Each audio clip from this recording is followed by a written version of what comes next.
सारियां जिम्मेवारियां महाराज जी ने अपन निभाइया। समाधि लैनी ही तो पहले उन्हें भाभी जी की ते पिता जी की राती 2:30 बजे 2-2:30 बजे ठवालिए पूछया।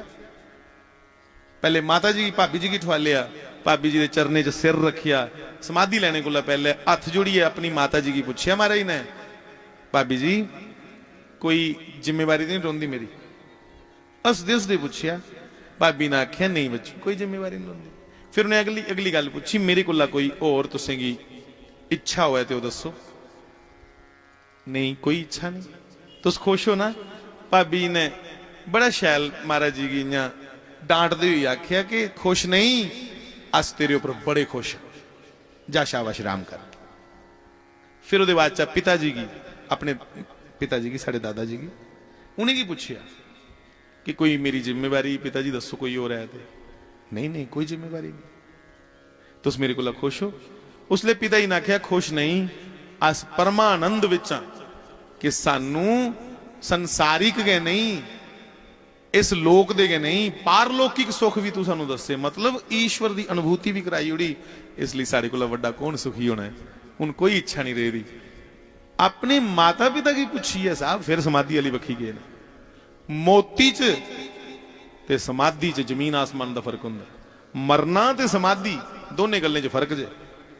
मरने वाला बंदा डरे दा हुंदा है, मरने वाला बंदा घबराए दा हुंदा है, हड़बड़ाहट च हुंदा है। पर जिहड़ा समाधि वाली बखी जादा है वो परम आनंदित और परम शांति की प्राप्त होएदा।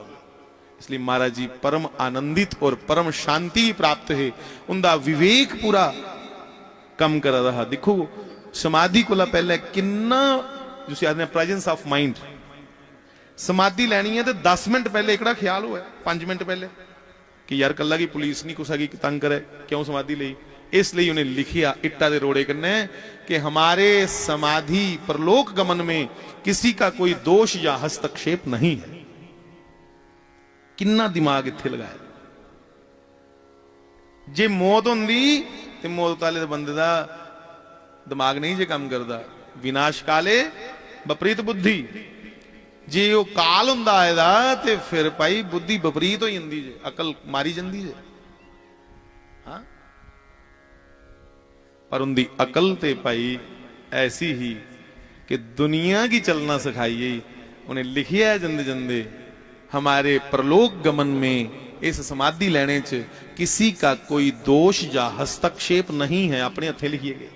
फिर उन्हें लिखिया है माता जी वास्ते कि चंपा जी मेरा अभिन्न हृदय होते हुए मेरे साथ जा रही हैं। अभिन्न का मतलब होंदा जिहड़े कदे वखरे है नहीं, 2 शरीर है 1 प्राण। अभिन्न का मतलब यह होंदा कि मेरे को वखरियां नहीं है, ये मेरे कन्ने जा रही हैं।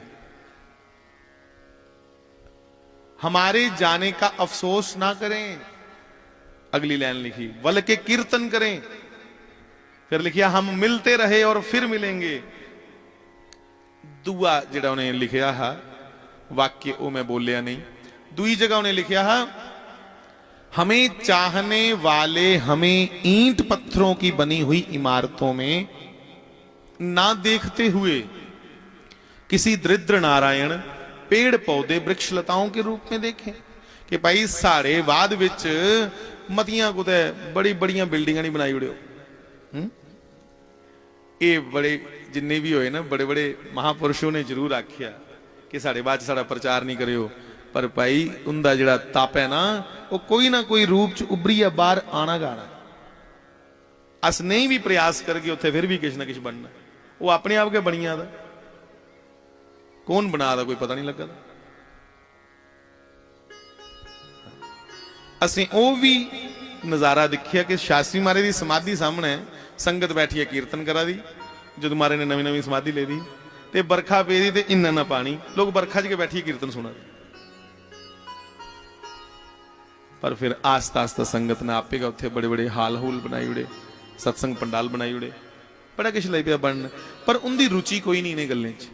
उन्हें आख्या जे मिगी दिखना देखो ओहदे च दिखियो दरिद्र गरीब विच दरिद्र की नारायण ओहदे विच के नारायण समझी लेना गरीब च, जां फिर पेड़ पौधे वृक्ष लताओं में हमें देखें। उनके याद विच अज भी हजारां हजारां बूटे लाए जाते महाराज की याद च हर साल, क्योंकि उन्हें आखे दा आदेश है। और अखीर च लिखिया लीला वसान।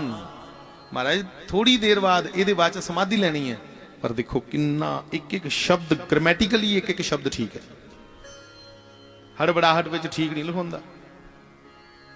कदे रेल छुड़कनी हो ना, कोई दी गड्डी फड़नी हो, रेल छुड़कनी हो तां गलती हो जाती है। इत्थे ते शरीर का परित्याग करिए ईश्वर विच मिलना, हाँ फिर भी कोई गलती नहीं हुई। इसका मतलब परम शांति आनंद विच रमन करा दे। उन्हें लिखिया लीला वसान, अखीर च लिखिया इट्टा दे रोड़े कन्ने लीला वसान, कि मैं जिन्ना चिर आया हाँ उस लीला की विश्राम देन लगा। माता जी वास्ते लिखा कि मेरे कन्ने जा दिया। जाना तो इं सहज च लिखे दा एक दो जगह कि जिं आखो ये आम गल इनके वास्ते लीला वसान, और थले लिखिया प्रलोक गमन शांति शांति शांति।